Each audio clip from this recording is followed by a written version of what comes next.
few years ago, as you know, Tim Cook, woke up one day and like, this privacy thing is kind of important. So he made a meeting, and he basically broke the algorithms of the internet. Alen, welcome to the podcast. Thanks for having me. So, again, no one knows. We're going fresh here. We're going fresh here. Welcome back to the people who really know, but it's only the two of us that know that. I think we should talk about the backstory. So I did this podcast already with Jason. I didn't get good sleep, so brain was like half working. It was really, really good. The content was amazing, but the presentation wasn't good. So I asked Jason. Will never be released. Do you mind if you do it again? Package it up and sell it for like $297 one time on the front end offer, but that's about it. Well, you know what's crazy, right? Like I do these calls, like for Fast Forward Injury and all these things, and it's like sometimes, not all the time. I come like literally like no sleep. It's like terrible sleep, and I show up, and those are some of the best calls because the brain is just kind of like turned off. It can't it can't censor, it can't like filter. It just all the good stuff comes out. So sometimes those calls are really good, but it's like one of those like dive bars. It has amazing food, but the presentation isn't there.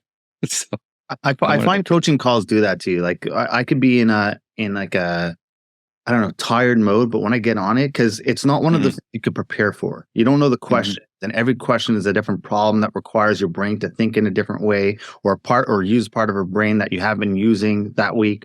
So I think coaching calls are like one of the most energizing. I'm spent after it, but I feel like from an energy standpoint, I feel it's great. How long are your calls? How long do you go for? Anywhere from 2 to 3 hours in there. Yeah, we're marathon runners. Yeah. It's like I try to brain smoking afterwards. Like, 2 people show up to the call, then it's going to be a quick call, and I'm okay with that. But yeah. Let's jump in. Look, I talked about your bio a little bit, but let's how'd you become like? First of all, I want to say the face of a online marketing community, but I think most people have no clue who you are. You're like the wizard, like the Wizard of Oz, the man behind the curtains. Yet, the most talked about person, if you go on Facebook and you're part of marketing communities, you're one of the most talked about people. Yeah. Was that intentional for you to become like a little bit faceless and not be like so front facing with videos and Alex Hormozi style front facing videos? And just your tweets, your really well thought out tweets and like just a voice behind a faceless brand, I guess. And then how'd you become that guy who like, I guess, last time I saw a community like this, and I'm not going to say your community is like this at all because I don't want to offend you, but it was like the ClickFunnels community. Active marketers and people always talking and always trying to share advice and always trying to do that. Like, how'd that all happen? A lot of questions. Was it intentional? Partly not. I'm very intuitive with what I do, and that comes from like just that unconscious confidence type of stuff. And so much I like all my posts, everything I do. Honestly, that's like in the morning with coffee, right? So it's like I wake up, have a routine, have a cup of coffee, just like bang one out. Whatever's in the mind. I don't really prepare much. But how did I become that? I guess I understand how the game works on a deeper level than anybody else. And with that, it's like, it's hard to kind of compete with me because I can move around anybody or anything. And I will talk about that today because, one of the things I do value is sharing what I know and, what works. But I think it all comes down to just, the market will test you, right? So if you put out stuff, you'll have people who'll do it, they'll put money behind what you say and, it works and then they get more money back. And so like last year I did that, like I created a double promo technique for Black Friday and, that thing made like a shit ton of money, man. Like I haven't tracked it, but I want to say in the hundreds of millions based on like what people are reporting, right? So that did really well. Did one this year too for the book of call funnels. And then of course people reuse that double promo technique and just like break records. And so stuff like that. As far as being the face of marketing, whatever, I don't really like attention. So like I have people ask me to be on podcasts. I mean, no offense, but you've been asking me for like 4 or 5 months now, right? So, and partly I'm very busy, but also partly I don't like attention because I'm not a extrovert. I'm more of a, like I get my fill of people real quick, and then I'm like, I got to go recharge, be in my head. But I think it comes from just authentic love of marketing, and it's special. It's magic. It's like, man, where else can you just like put some words together, make a video, a little presentation, or a web page, throw it out on the internet, and have strangers just give you money. It's amazing, right? It's amazing, and it's funny because like I got into this a long time ago, and when I found it was like, man, it's like I knew like this was my game. Like I knew, right? And it was our secret for a long time, and then now the whole world wants to do it. Hmm. So I guess I think what's different also is you talked about the love of sharing, love of sharing what works. I think we're inundated with so many people sharing what used to work and packaging that up as an offer for people. And I think there's a refreshing take on, I'm actually trying this right now. This is actually working. I just gave this advice to somebody on a call and they just implemented it and did it. And not, this is the trick we used 7 months ago, and now I'm packaging a whole course around it. I'm going to sell it to you for, $2,997. Yeah, there is a lot of that happening for sure. I mean, we'll talk like in the last podcast we did that didn't go published. We talk about the current status of where the market is, how it works, and all these things. So let's talk about it. I mean, we're filming this right now. It's December 2024, is about to end. Talk to me what the advertising and marketing world looks like in 2025. Yeah. So there's these things. There are like much deeper concepts, that I operate by that let me like navigate the world and marketing or whatnot, and win. And you have to understand how it works and what's going on and who's playing the game and who the players are or whatnot. And so, when it comes to offers, a lot of people are like, in the Well Dynamics, profile. For those that don't know, there's a personality test you can take called welldynamics.com. And I personally found it very useful, and everybody else I shared it with found it very useful. But what are you? I'm a creator, mechanic star. I'm a star. I don't know what my other secondary. Well, that's why you're doing the podcast. You're the star. Makes sense. So then people are going to think I don't know anything. I just like to be in front of a camera. But yeah. So, but in the sense, like copywriters or whatnot, they tend to become they're more creative side. It's an expression thing, and then mechanics are obviously like people who publish offers and stuff like that. They're more mechanical, and think of it as like creative is like blank piece of paper. You're creating, that's your canvas, and you're creating something from nothing. Mechanics tend to be more of an assembler, it's like putting pieces together or whatnot. And so the thing is, in the game, mechanics like tend to kind of like wobble early on, but they find their footing and then take off, because ultimately, like when you start to make a certain amount of money, you're just repeating the process. It's process efficiencies, right? And so they tend to do well. And the thing is, though, about mechanics, like the Lord profile is like the extreme version of the mechanic. So those guys love to delegate, So with the mechanics, they tend to produce a lot. So they find what works and just do it over and over and over and over and over again, right? They just kind of maximize it. And so, and they're okay with just being very. They don't get bored. Like, okay, so creatives, they get really bored with just doing the same thing.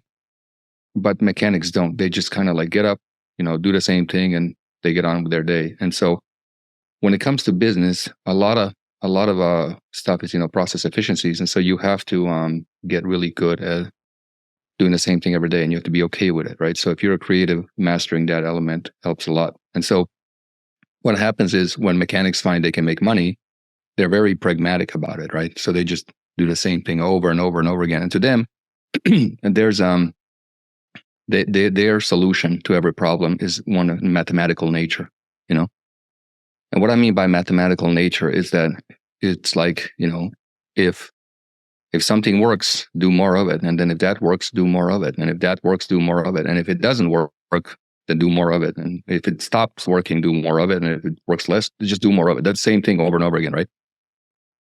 So, back in the day when we were doing a lot of ClickBank launches around 2010, before that, the marketplace was a lot of creatives, and then mechanics came in, and they're like, mechanics like to basically discover something and drive it once the creatives have established it. So, for example, like if you look at like artsy areas, of every city, like the creatives and artists, make it beautiful, and then the mechanics build apartments and stuff around and drive it, right? And then of course they drive the costs up. So same analogy. And so what happens with these mechanical types is, on ClickBank days, it was like, we used to do a launch, one or two launches, we make a few $1,000,000 and you're fine.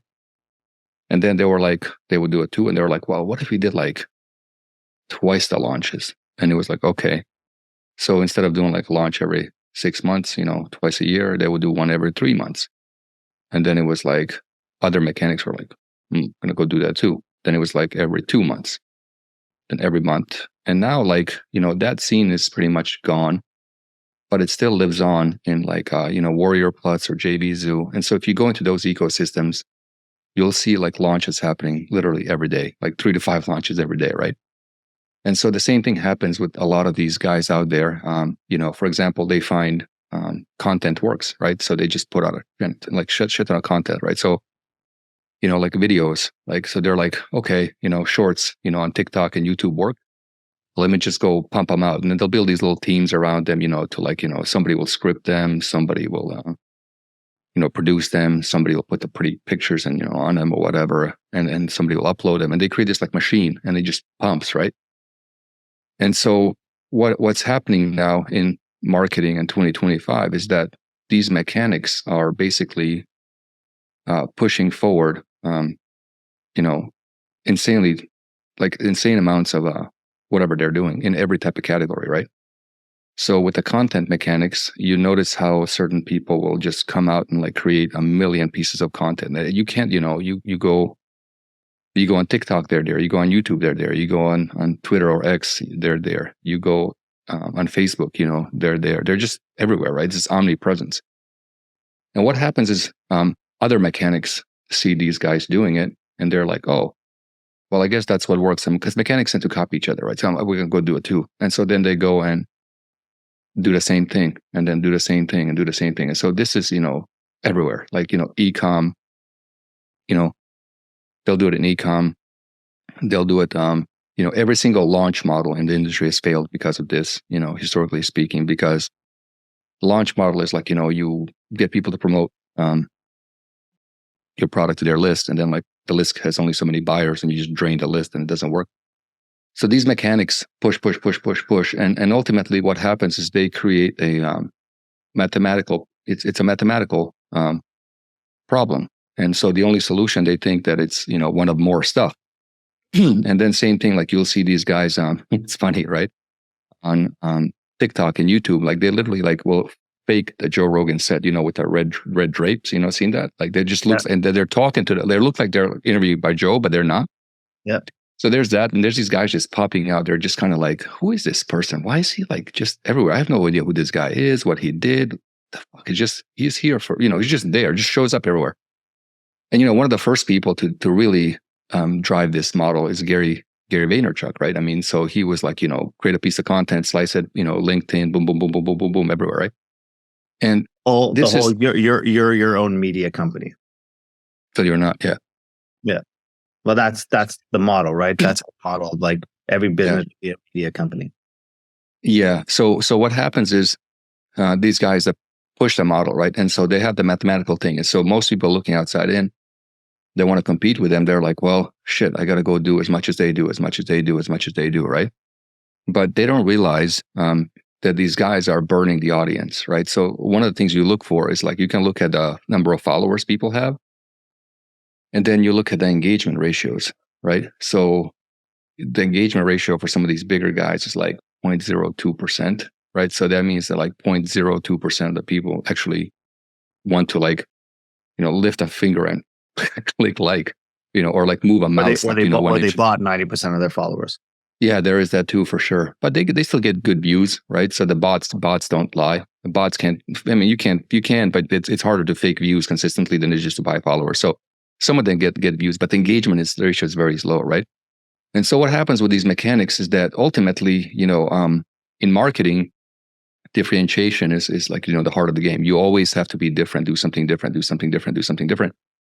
And they just do more of the same. And then you kind of run out of things to say, and you kind of become redundant. And then some of them go sideways, go like crazy mode. And then some of them go like, go over here, which is like more hardcore, but they tend to kind of like end up being pretty extreme. They kind of have to constantly increase the intensity of their content, And so in that increased intensity of the content, they become pretty extreme. And then most of the audience doesn't want to respond to this intensity of the content. And the way the intensity of the content is increased is through black and white thinking. So it's like either this or that, right? It's this black and white thinking nature of things. Like you have to, for example,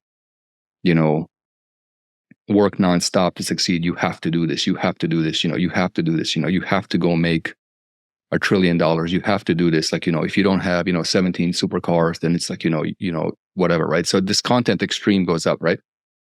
And what happens in this mechanical race, so to say, of the mathematical problems, few of them win, right? And so some of them do extremely well, right? And like, you gotta, I have opinions about different people, but I always respect the numbers. Their numbers are impressive, right? But then the rest of them don't do well, because what happens is the audience begins to tune stuff out. And then that's when we have these market awareness levels, right? So these guys drive this market awareness level.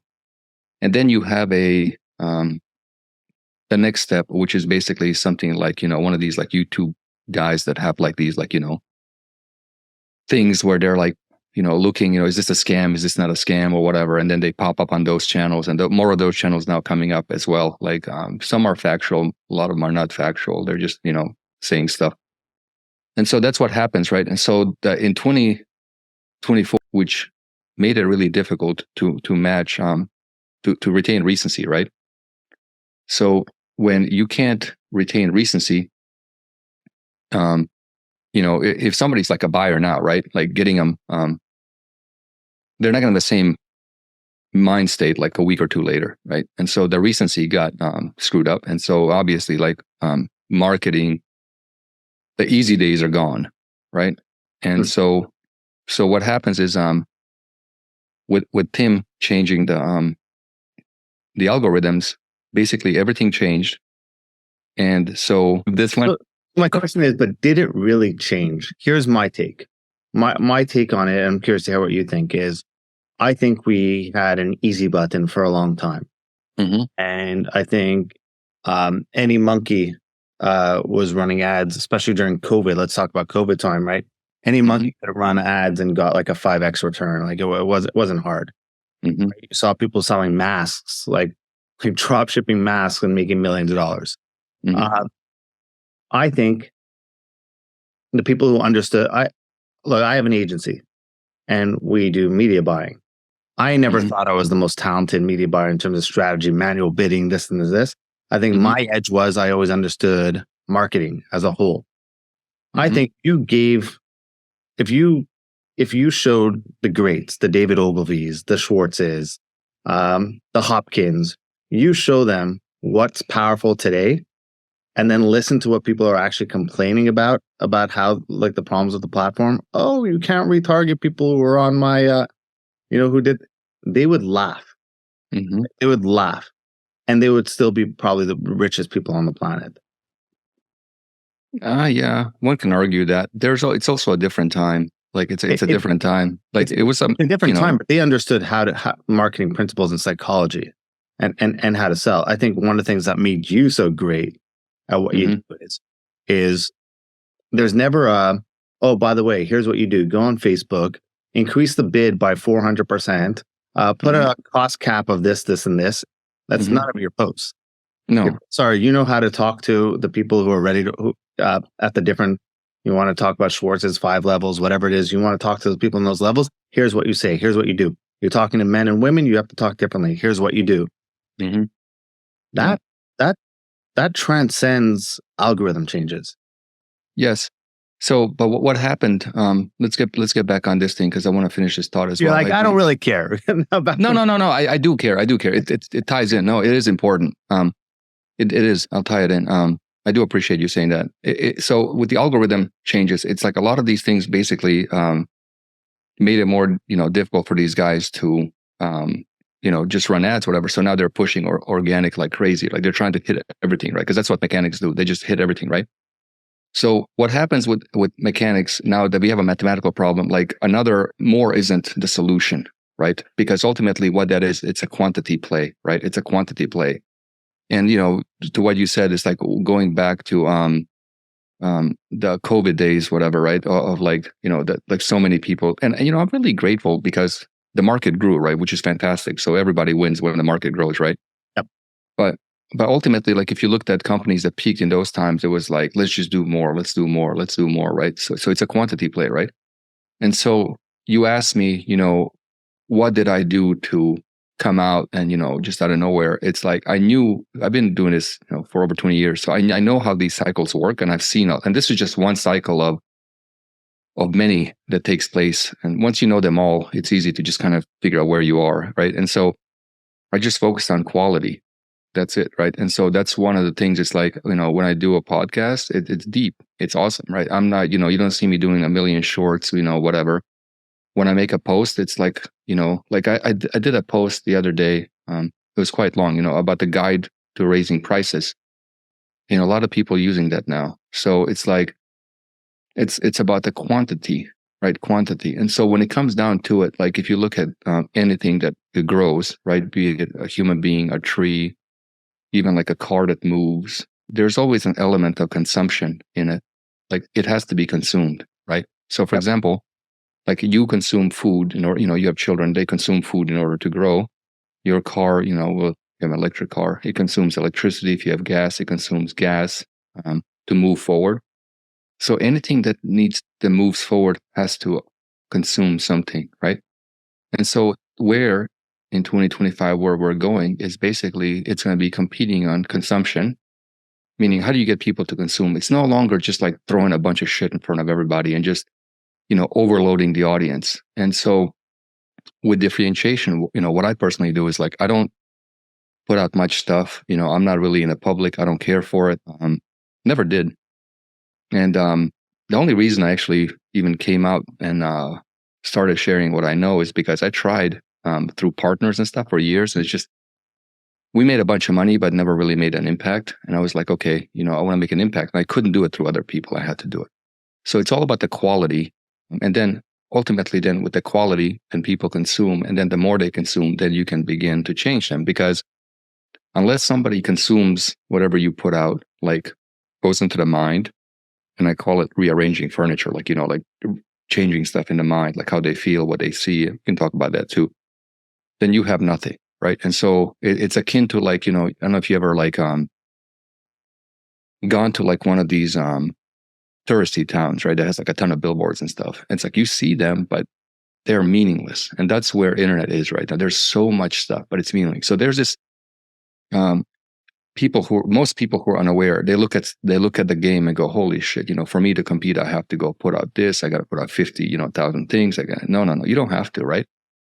And so for me, it's like we're in the, I know what's happening now. So I'm like, okay, the math is eating itself.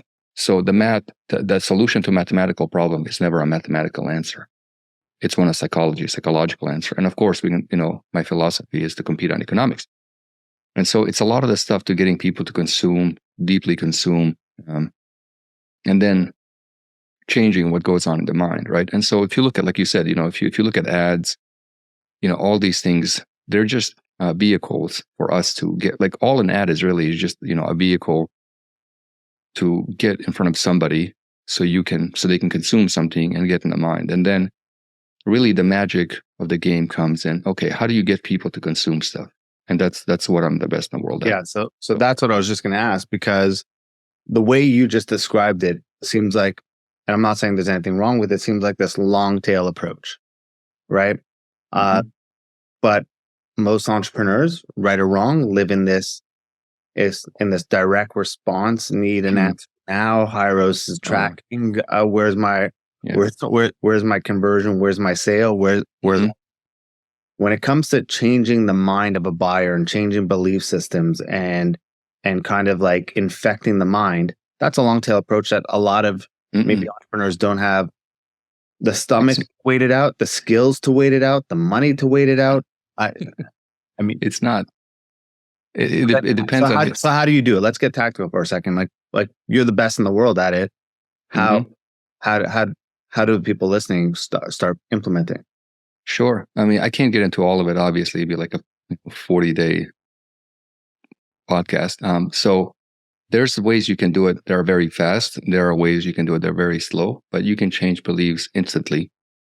But you have to know what beliefs are in the first place in order to change them, right? So when it comes to marketing, there's a lot of people out there, that throw the B word around, beliefs, but I haven't seen anybody ever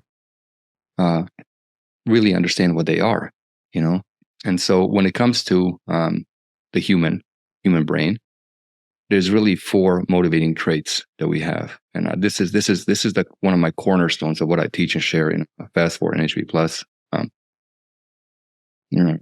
Never shared this publicly, so so it's good. It's good. Thank you for asking. And so the first trait is survival. Obviously, all human beings want to survive, because if we don't, then what's the point? The second trait is reproduction, because we want to reproduce, right? So this is where a lot of the root desires come from, So there's this pull we have, right? The reproductive nature. And so if we reproduce, then our genes survive. There's a fantastic book everybody listening should read called The Selfish Gene.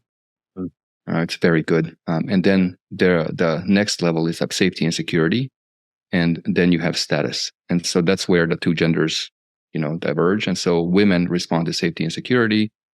Men respond to status. And so once you understand this, then from here, we can layer everything else on top of them, right? And so the thing is, knowing this, that survival, reproduction, safety and security, and status, all of this can be boiled down to keeping you safe. Obviously, survival, we know what that is. Reproduction, self-explanatory. Safety and security, obviously self-explanatory. And then status is, the more status we have, the safer we are, right, from other things. And also that allows humans to reproduce. So status is an indicator of reproductive desirability. Now, when you look at this as these 4 core motivating traits that humans have, then we can say, okay, all belief systems revolve around these 4. And so therefore, a belief system is nothing more than a safety system, right? It's a safety system. It's there to keep you safe. So that's why all beliefs are good beliefs. It doesn't matter if they're perceived to be bad or whatnot, right? And so it's a safety system. And then when, for example, when in NHP Plus and Fast Forward, I did like 4 or 5 calls on just selling to women, right? And we had one guy from Germany literally make more in a month than he did an entire year just off of those calls. But a lot of those calls are based on the safety security principle, and like how to sell to women. And then when it comes to selling to men, it's a lot of status, So if you look at Lamborghini ads, Ferrari ads, watch, luxury watch ads, Rolex, Patek, whatever, AP, there's a lot of status there, If you look at women, even their pricing inflection points are based on safety and security. The emotional weight of money changes. So therefore, a belief is a safety system. So for example, like if you're running ads, right, and you want instant response, if you have anything negative, like, so I've tested this, and I actually made a post in the NHB group about this. If you look at it, basically you type in like you, if you type in the word you and anything negative, that's like negative association with the identity, right? And so the safety system gets triggered. It's like, no, I don't want it. So I literally tested ads, which was like a negative personalization versus positive personalization. And it's always like way lower clicks, way lower engagement, huge bounce rates and stuff like that, right? So what I do is, like, if you look at my Facebook wall where I post daily, there's a lot of externalizing the negative instead of personalizing. So I'll be like, most do negative, others do negative. I'll never say you negative. Yeah. And whenever I say you negative, engagement goes down, right? So that's one of the ways you get them to change their mind. Is that because no one wants to associate or believe that about themselves? It's the same way with like in weight loss. If you're like, you're fat, like no one wants to click on a post that makes them feel like they have to admit that they're fat, right? Yeah, there's that thing called negative admittance for sure. So one of the biggest things like with weight loss offers, and I've discovered this because we were running a dating offer, and getting guys to admit they have a problem with dating basically goes back to those 4 motivating traits, which goes back to if a guy buys a dating offer, he is by default admitting that he doesn't have status or he's not, this reproduction element now gets violated. So he has to admit. I heard Evan Pagan talk about that when he was like doing his like, what was it, like the double your dating? That's why he came up with double your dating, because it wasn't like you could be at 0 and double and move to like 2, 1 or whatever. But if you're like, how to get more dates, you have to admit that you're not getting any dates. But if you talk about double, whether you're at 100, now you want 200, fit. Whether you're at 1 and you want, now you fit. That's a very good point. Yeah, he's a phenomenal marketer. Amazing mind in the game. But yeah, like, so the negative admittance, right? And so anytime you have anything negative associated, they tend to bounce out, right? So one of the instantaneous ways you can do it is look at this, right? Now, when it comes to every single market, every single thing can backtrack over to this, right? This thing. And so, for example, with BizOp, safety and security is one of the big ones, right? So in BizOp, most people are going to play with BizOp at one point or another, right? But most people have this thing in BizOp where they think like, that the big hook, right? The big hook is like, quit your job, right? That's the big one. It's like, just quit your job. It's great. Just quit your job. We'll do this, right? Well, using this principle, what I found was you can't tell them to quit their job because that's scary, right? That violates safety and security. And so, for example, let's say, you have a family, you have kids, and, let's pretend you have a job, you don't have a business, it's a nice 9 to 5, you have good income, and you see an ad and goes, hey, Jason, you got to quit your job to do this. Now, people process information from an authority. When it comes from an authority or an ad, like very much like linearly. It's not like they don't think much, they don't question it. So it's not like, well, do I have to quit my job? Whatever you say, right? So if you say quit your job, have freedom and travel. So now what happens is they're basically thinking that they have to quit their job in order to do this. Kills response rates. So all you have to do is flip it around and say, you can keep your job and do it on part-time. And then when the income exceeds, then you can replace your income. Then you can be free, like that safety arc, right? And then because of safety and security element in these 4 motivating traits, then what happens is, too much change is also a blowout, right? So for example, if you have a diet or something, and especially to women, they're very sensitive to too much change too fast. You can't just go like that. With some guys you can, but most of them you can't, right? And so ultimately it has to be always positioned as a doable transition into whatever you're doing. Lose weight, but keep eating what you want. Like those. Yeah, you can't upheaval their whole world. You can't be like, you gotta, you can't eat anything. You have to go work out, 7 days a week. You have to go run 3 miles a day. You have to, be in bed by 9. You can't have a beer ever. You can't do too much change, right? Because ultimately safety and security is too much change. So there's these principles where like, again, this is just one of ton of them, but it's like in these cycles, right? And so when it comes to, for example, like going back that mathematical things, so when you combine that and then you go to the consumption, right? The consumption side, because it's all about consumption. How do you get people to consume? Well, the reason people consume is because of these 4 elements. They're deep in the psyche, they are needed. And so everything that I teach and do is built around this thing. It revolves around this thing. And we just extrapolate it into many, many different areas, And so, for example, with the survival, reproduction, safety and security status, ultimately what would increase all those is always gaining something, and what would decrease it is giving something. And so everything is always positioned as a gain, so that the energy balance in the mind is always in the favor of the customer. So let's talk about that messaging, because I think it's easy for everyone listening to understand that messaging plays a huge role in any business or advertising success. So how do you Mhm. strike that balance, I guess, there? Because there is a balance between being persuasive and being authentic in your copy, right? Like you can be persuasive, but there's also some, or do you think authenticity is just a buzzword that gets used, that gets thrown around? But I think what makes you good is that I feel like there's specific techniques you have for connecting with audiences on emotional beliefs. I know you touched part of that, the safety and the different motivators, but how Mhm. do you use that persuasiveness and that authenticity so it doesn't feel like manipulation, I guess? Yeah. So the way I discern it that between the two, it's a good question. Is that the persuasion side, there's a desired outcome. Like you want something from somebody, right? You want something from somebody, and in copy, when you're doing messaging and ads and emails, you can see this or a post, right? It starts off good, it's great. You're like reading, you're like, man, this is awesome. And you get down to the end, and it's like, and click here to buy something. And you go, fuck, man, you just ruined a good thing, you know? So that's it, right?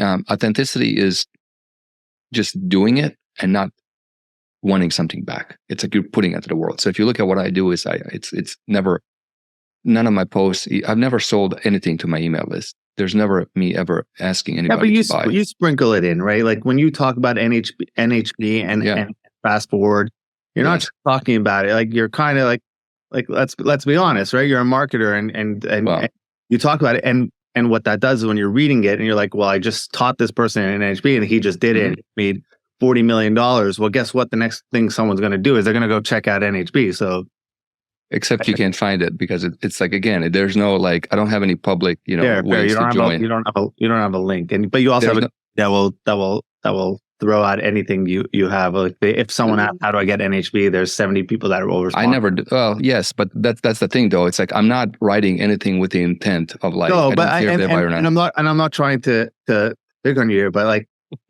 there obviously is an element of your selling when you talk about those things. It's not direct selling.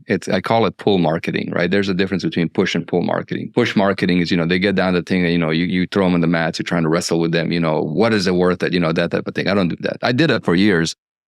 And what I find is like, if you have to, wrestle with them and if you have to wrestle with them in the end, then it's like, it's like you haven't done a good job up front. You have, you don't know why what they want, and stuff like that, So for me, I switched to pull marketing, and it works a lot better, and ultimately also because the way people buy, and we can talk about it, is very different. Some people buy instantly, some people need a little more or whatever, and they feel good when it comes to buying. The big thing, a lot of what we do and sell though is we sell an abstract. We sell something that's intangible, something they can't touch, taste, feel. Most of the time, they can only see it in their imagination, and so all those elements really help stimulate the imagination and the feeling, and so we have to give them time and space. And so when you get them, you're wrestling with them. And the thing is, most people think like, you'll see these guys, that have email lists or followers, and they're putting stuff out and they're, asking them to give them money all the time. And they're wrestling, I call it wrestling with them to give them money. Well, what happens is like, they only want to wrestle so many times. They know that like anything you post, there's a certain level of, deceptive intent. Like you want something from them. The only reason you're putting stuff out is to get something back. So do you disagree? You disagree with like Dan Kennedy, who thinks like his rules for marketing is that everything should have an offer? Well, I mean, I respect Dan a lot. He's one of the OGs of the game, and I respect what he did. The thing though is like we're operating in environments that are very different than a lot of that stuff was created. And so, in his time, you had to do a lot of direct mail, which all had a cost. And so you had to always get something back, right? Get something back. But now we have so many outlets and channels where it's relatively very cheap to do that. And so it's like, you don't really need to, right? Because ultimately the way people buy, there's three ways people buy, right? There's the people that buy instantly, and so typically about 5 to 10% of the population meets that criteria, right? This is one of those other things. How do to answer you? How do you how do you do the psychology now? So they give you money Yeah. now versus later, right? This is so about only 5 to 10% of the people buy now. They're instant buyers, right? And this is why a typical VSL will convert at 1 and 3% because of instant buyers. They just, if you look at the automatic clients model, you'll get 8 to 15%.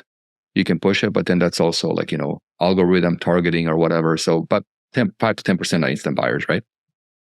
And then you got people who are repeat, right? They need to see it multiple times. And then you got people who just need to be with you for a while. It takes them, 3 months, 6 months, 12 months. And we're all like that in different categories, right? So for example, some people, when it comes to, cars, they're like, I need to, for me, when I buy a car, I got to test drive it 3 times. It has to feel right. Some, like my buddy, he sits in the thing, done.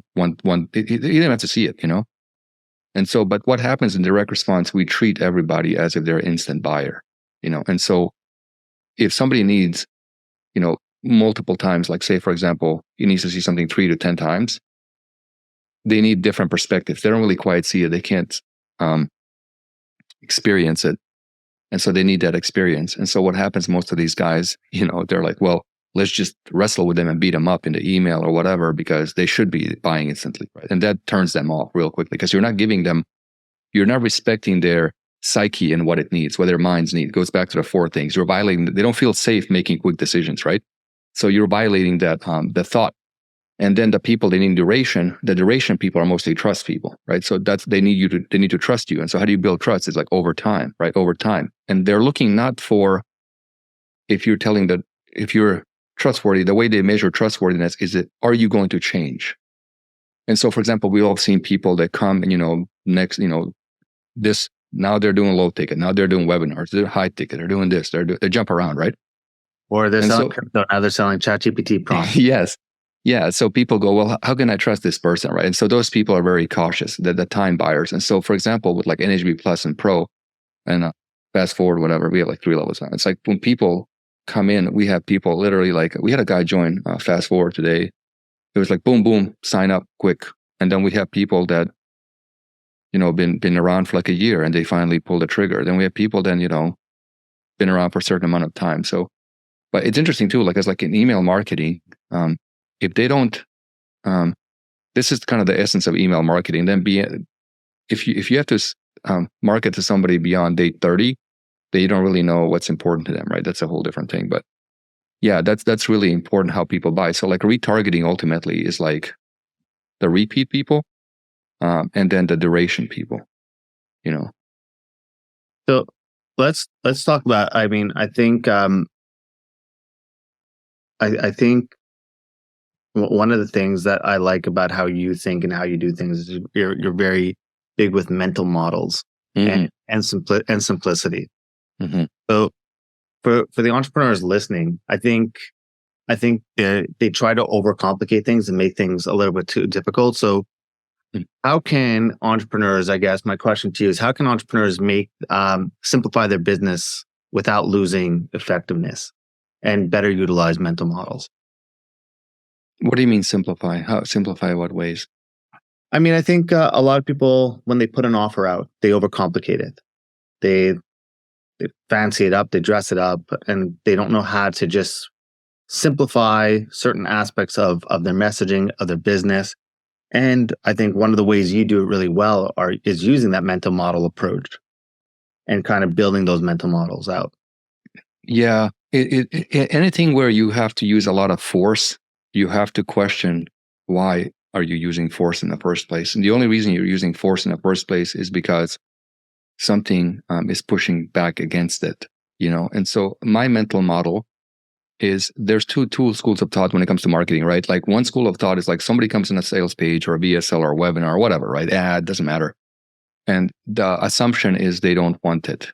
And so what we have to do is we have to force them to want it, right? That's the typical thing. And so in that mental model, what ends up happening is people tend to overload the page with stuff. And it's you've seen some of these pages, it's a lot of stuff, it's they just keep adding stuff to it, adding stuff. They add more, it's gonna, better.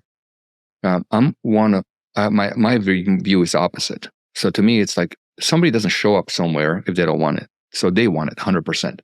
And then my question becomes, what is taking away those points from them not moving forward?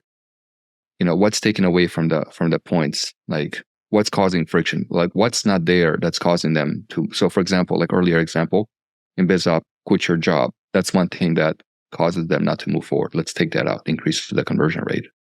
And so we keep taking away. And of course, typically the last thing will be the price, right? Because, trade-offs. And so there's price justifications and all that fun stuff, right? But that's the way to look at it. So it's like, what's in the way? That's because remember, beliefs are safety systems. So what's the threat to the safety system? Great. And I love that you made that point. So what's the heuristics, I guess, if someone's listening to this, because they're too close, right? They obviously wrote the page. They're very close to it. What's the heuristics you have when going through something, being like, okay, here could be an objection. This could be an objection. This could be an objection. Because when you're writing it, you obviously think you're handling everything and you want to handle every objection possible so that they go ahead and buy. And when you look at a page, you're like, oh, I think I wrote this really well. How do you go through it from an objective lens and be like, all right, I could remove this. This should impact conversion. Oh, this would be a reason why they don't.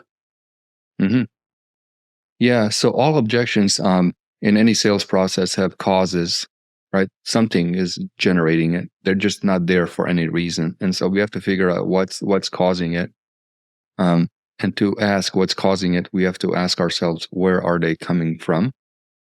But also, when are they coming from? And so, I have a number of mental models. One of the bigger ones is the thought of competing on economics. And so, if you look at the copywriting nature of direct response, which is wonderful, there's a lot of great copywriters. They all focus on conversions, right? Like, can we increase conversions? Can we increase conversions? Well, the conversion has to be attached to a number. And so, for example, if you have an offer that converts at $1, 1% at $100, is the same thing as 10% at $10, right? So it's kind of like really not that useful, because you can increase conversions just adjusting the price. And so you can also increase conversions with psychology and stuff like that. But then it's like, where does that psychology come from? So we talked in the beginning of the podcast where the game in 2025 is like people using mathematical solutions for mathematical problems, and you can't use the same thing. It just makes it worse, right? So we have to use psychology, and like a lot of the psychology that I use comes from competing on economics, which is basically nothing more than a fancy way of saying looking at how people make trade-offs, right? And the reason people have to make trade-offs is because they are limited in resources. So it's economics. The definition of economics is the study of allocation of resources, limited resources, right? And so all resources are limited. So for example, time is limited, money is limited, energy is limited. I'll give you an example. So back in 2010 or something, like we were doing a lot of BizOp offers, and like I was crushing it with VSLs, And so I had this epiphany one day. I was driving, I saw this, this guy cutting the grass, whatever. And I was like, it's interesting, right? Like, this guy works 9 to 5, whatever, has to be with his family after work and run errands. And then on weekends, he has to cut the grass, When is he going to have the time to learn this and do this, right? And so everything that we started doing with VSLs was economizing the element of limited time, right? And you only need 20 minutes. You only need this. You can do it in the evening. You can do it this, and you could do it in lunchtime. That moved the needle a lot, right?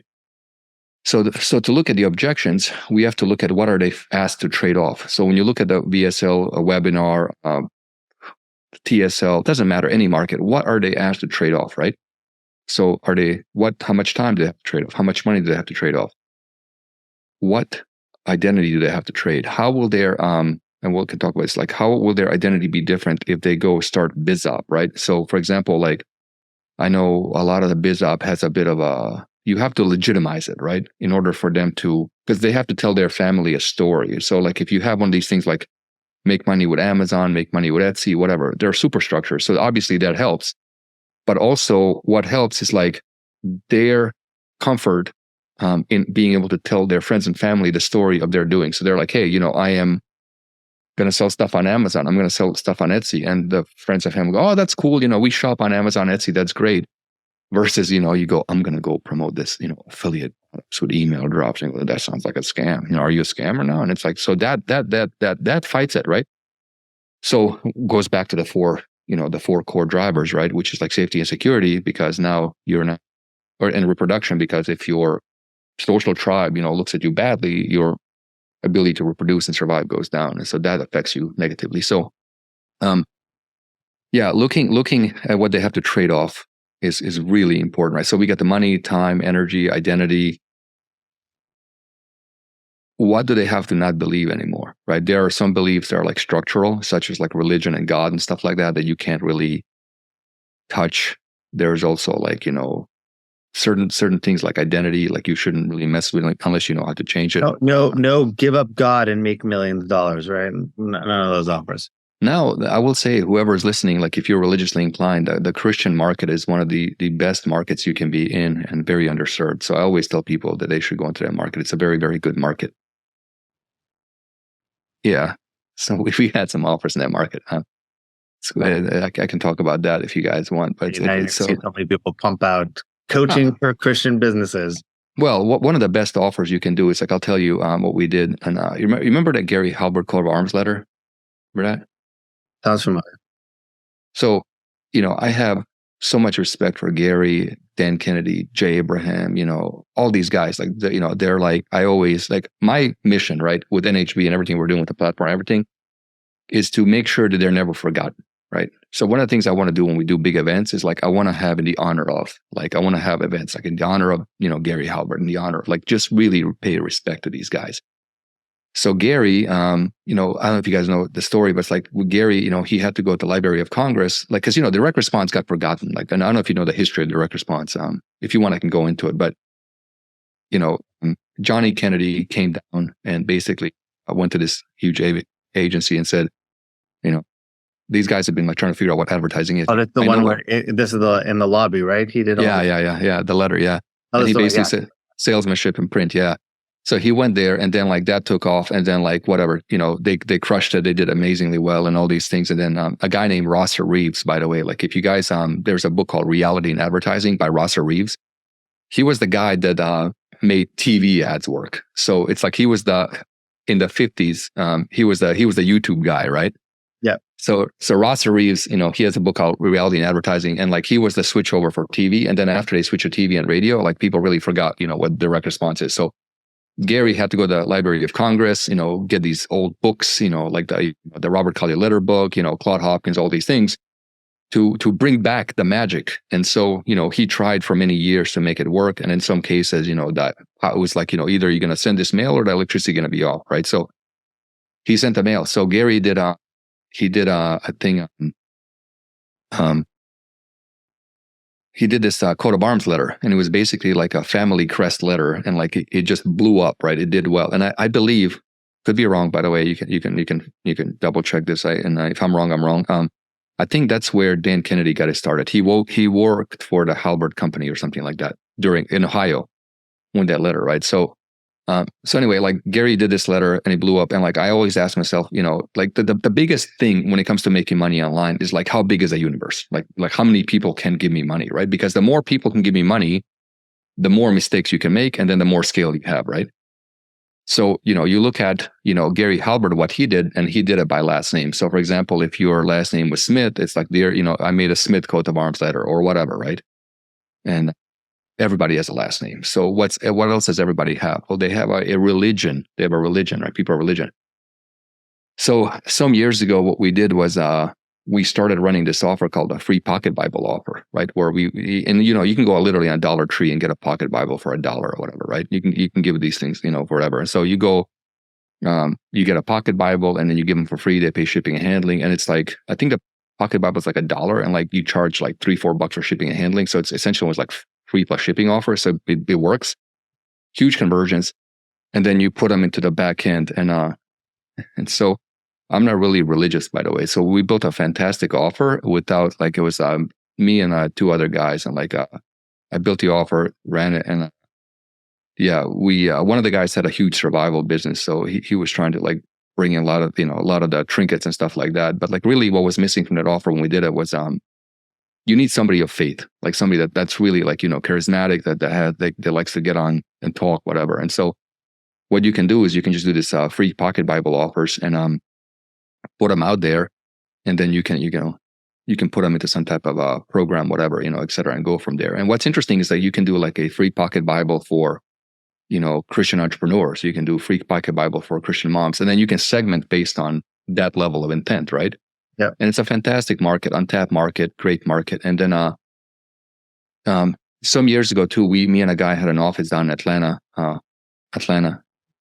The printer we had was right like a street down. Like we went down to the printer for all the stuff, and we walked in, and there was like books like floor to ceiling, like in court. Like, what is this stuff? And he's like, oh yeah, that's all the Christian authors. It's a huge market.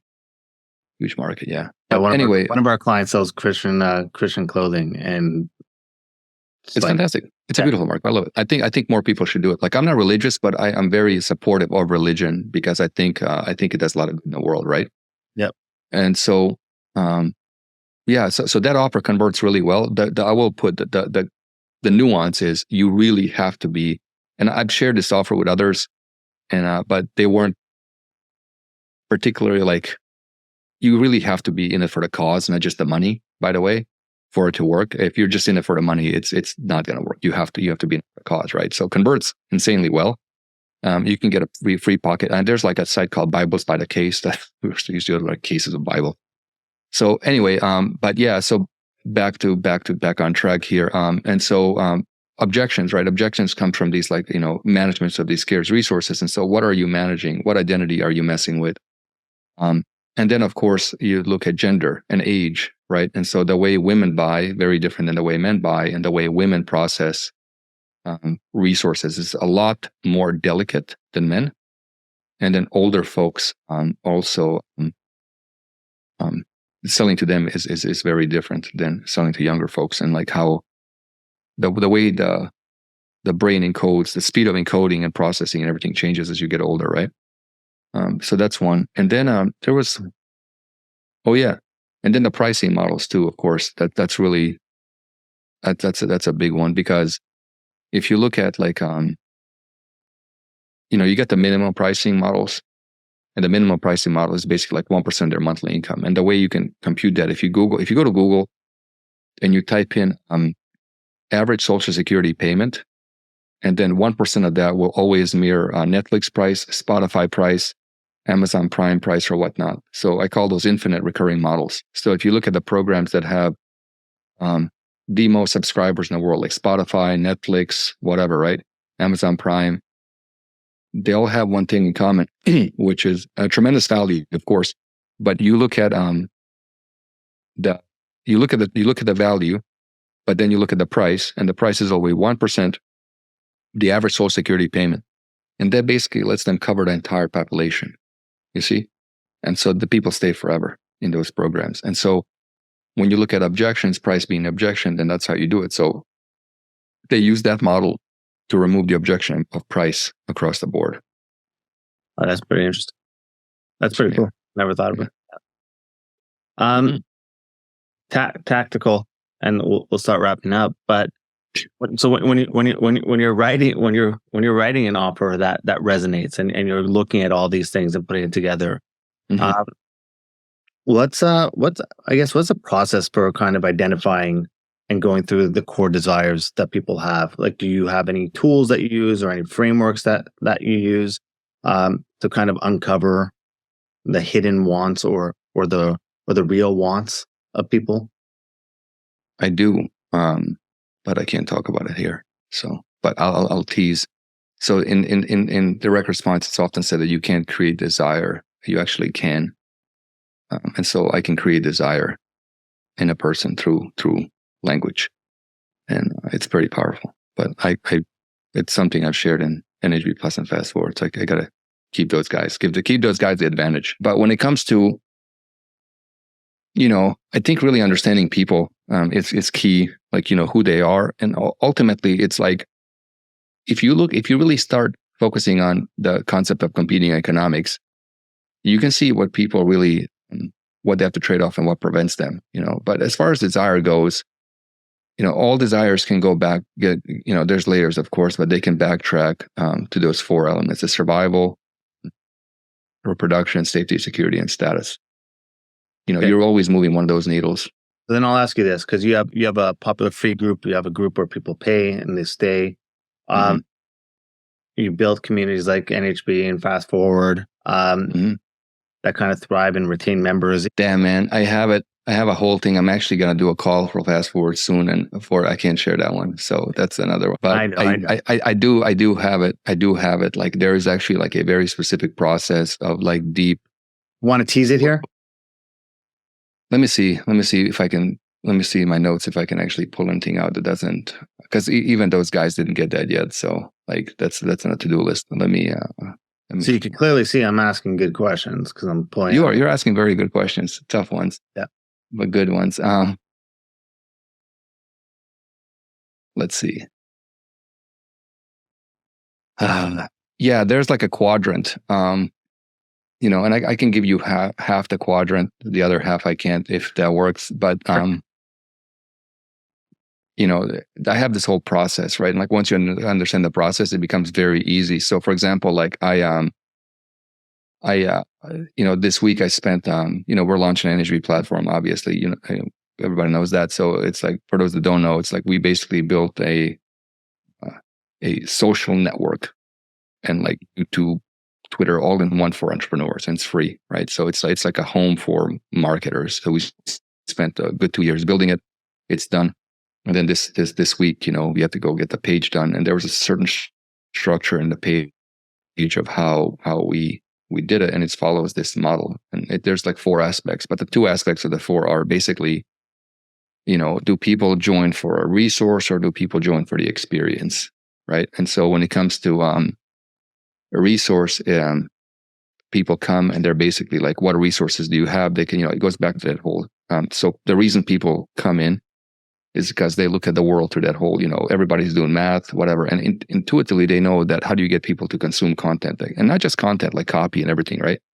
So it goes into what resources do you have for me to move forward, right? Because I can't move forward. And so then you look at those resources and then you layer it over with the trade-offs, right? So it's like, what don't I have? What do I have to trade off to move forward, right? Time, et cetera. So for example, I'm low on time.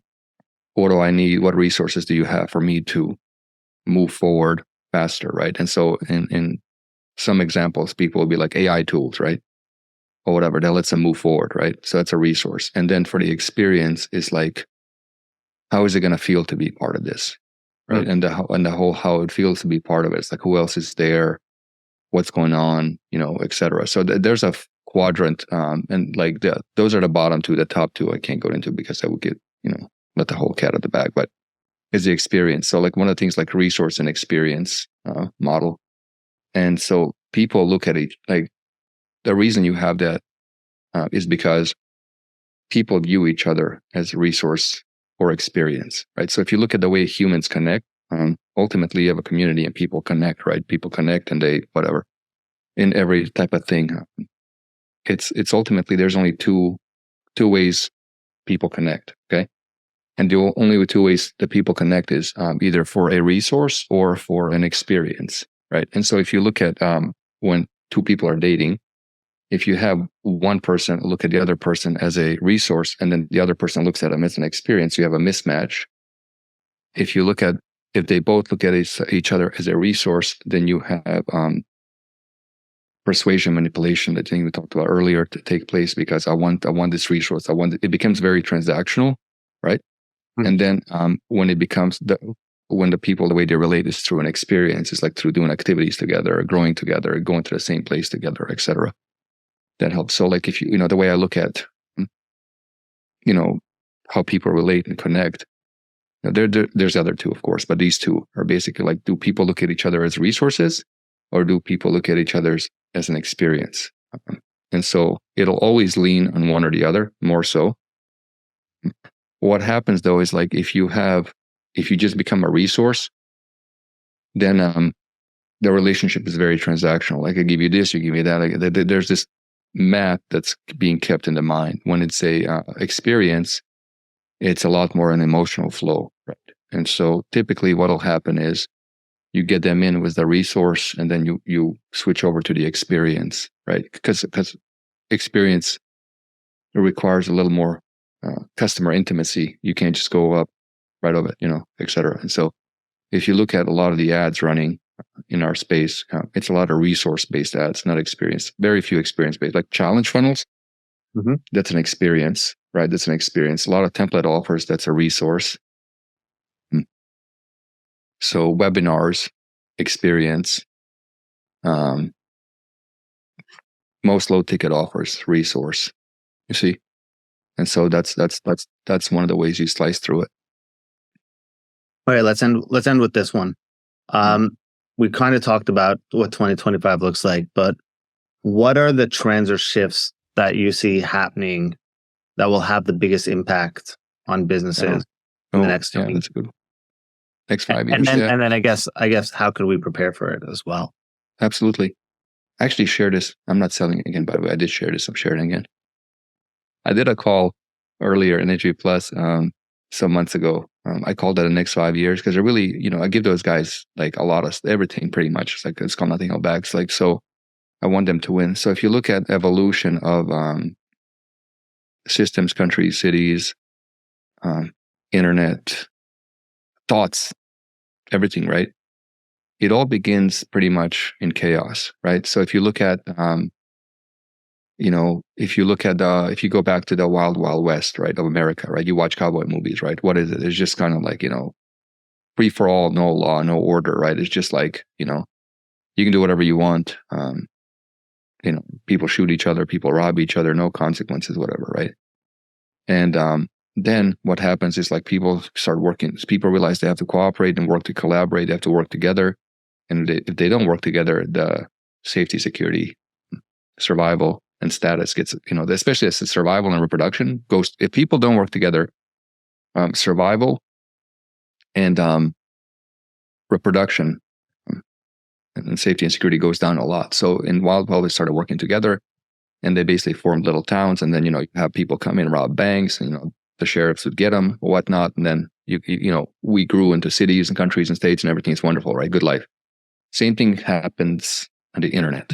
And so if you look at crypto, for example, when it first came out, it's, pure wild, wild west. Everybody's screwing everybody, scamming, stealing, cheating, right? Okay.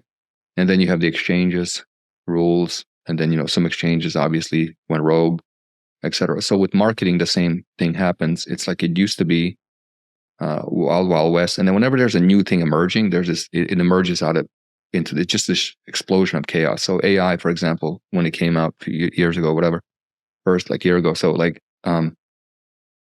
chaos, right? And now it's a lot more orderly. You get people building tools or whatever. And so this market basically evolves, the evolution of the marketplace in the next 5 years. Basically, it's going from chaos to order and structure. And so, a lot of people in this game are freelancers, right? And so the nature of a freelancer is one to kind of be free, right? To do whatever they want, however they want, et cetera. Not to be part of any system, but basically to work with systems. Now, what I told the guys in HP Plus is like, what I'm seeing is that if you look at an engine, right? If you look at a old Ford, the old Fords from like 100 years ago, they're in a huge engine, like 80 horsepower. If you look at a Porsche 911 turbo engine, just a small engine, like 800 horsepower. And so why? It's because it's organized efficiency. So companies and people and teams, they can organize all in the same vision, task, whatever. That's why it's called an organization. Will be able to extract more energy and resources out of the market, which means they'll have more money to compete on economics, to overcome, through paid ads and everything. And so if you are a freelancer, I would either align yourself with companies that are well organized, and structure, and pay attention to like the pockets of the market where there's chaos or organization, because everything and so if you can create something that's organized, focused, etc., you'll always make a lot more money. And so where that space is going is typically this organization. And then at the end point of the organization, you always have one or two massive companies that tend to acquire everybody else. So for example, with the car industry, You ended up with GM and Ford. In Germany, you had BMW and Mercedes. You have Samsung and Apple. You had Google and Yahoo. You have Facebook now in X. And you have Instagram and Twitter. And TikTok. You have Instagram and TikTok. Yeah. And so these are that's the evolution of all business, right? It's all organization or whatnot. So it's not really, I don't look at it from a perspective like, webinars are going to work better. These are all tools of communication, because unless you can communicate, you can't convert. And so using that stuff I shared before, we can get pretty good at communication, right? We can master that. But it's more like I look at the structure of the market. What's the structure changing? Because the structure really affects us. And for example, if you don't know this as a freelancer, you might I'm going to be a freelancer for the next 5 years, and everybody's organized into these little teams and pockets and focusing and stuff like that. And next thing you know, you're like left behind. And so the freelancers like that I mentor, and the guys, the CMOs, CROs, copywriters, and all those people, the ones that do really well can work with companies that are well organized. They can just be part of a team. They're a team player. They can work with others. The ones that can't, they just want to do their own thing, kind of come in randomly, do a project, make money. Those are the people that are always like looking for clients, right? Because most of the people who can work and be part of organized structures, they don't have a client problem. I have too many people to work problem. And so the reason is because those organized things can extract more energy out of the market, and therefore what they can do is they can pay more and have more people, give people what they want, which is stability, which goes back to safety and security from the beginning of the call. So everything I do and think, it all connects into this like model, these models, and they all work once you understand them. And so again, not selling, but that's what I teach the guys in Energy Plus and Fast Forward. And like, it's funny because people will come in, they'll watch like a bunch of stuff and they're like, I don't get it. And then everybody has the same epiphany. It goes, holy shit, it clicked. I fucking see the matrix. I see how it all works. And then afterwards, they're just like crushing it. And like all sorts of markets. Can I share something with you? Yeah, of course. I have a guy in Fast Forward. Can't mention his name because I don't want to get him in trouble. But he's in sales, right? He's in sales, so he gets invited to go to speak at this huge event, and they can't pitch. Right? And so like he's like, how do I pitch these guys? Like I want to make some money, right? So I come up with this whole pitch for him, right? And so I'm like, you go on stage, and the first thing you say, all right, guys, now out of respect for these guys, I can't sell you. I'm not going to sell you. I'm not going to tell you about my programs. What I'm going to do is I'm going to tell you what I work with people who pay me, Like I had this whole structure. He said it. Like I did the whole thing. It was like the invisible pitch, right? I came up with the whole thing. So he goes to this event. He does the opening intro like I gave him. I have it somewhere saved. I can send it to you. And so he does his thing, dude. He's in the back. They're all coming to him, wanting to pay him a bunch of money. I'm like, he's like, that's what he's like. And it's like, it's funny because it's like you can't defend it, right? It's like, what do you say? Like I said, I'm not gonna sell whatever, So it's like it's indefensible. Yeah. Yeah. I love it, Alen. Dude, I feel like we could talk for another like 6 hours. I know it's a lot. It's a lot not be here in this. We could probably piece together both podcasts and make it an irresistible offer. You rate the copy though. Yeah. Cool. No, thank you. You can release it.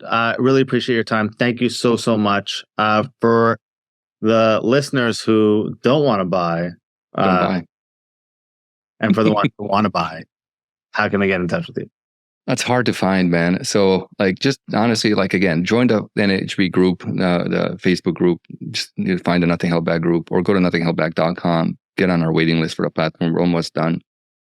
And look up my name. Nothing says I'm not selling you then. Hey, go figure it out.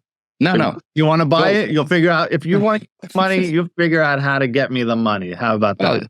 Well, go in the group, search my name. Like honestly, the best thing to do is just search my name. Look at the posts I've shared for 2 to 3 years, and then let the content, let the thoughts, let the knowledge itself prove itself to you. And if you like it, then you can find her. You can ask how to join.